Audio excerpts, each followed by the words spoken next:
అరే నేను నిన్న గోటిల్లో ఓడిసినాగా నువ్వు చాక్లెట్ తెస్తా అని చెప్పి తెల్లారి తెస్తాను వేలే పోతే పో పైసలు ఉన్నాయా పోతే పో ఉన్నాయి లేవాడ పో పోతే పో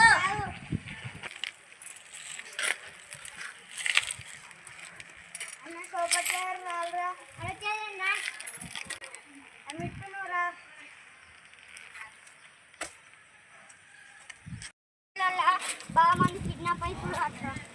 మన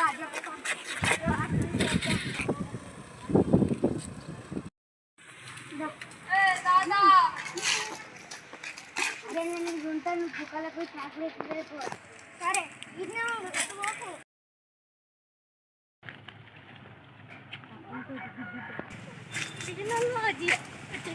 అడ్రస్ ఎక్కడ ఉన్నాయో అప్పుడు జరుగుతున్నాయి ఎక్కడ కాడ ఉన్న ఉన్నాడు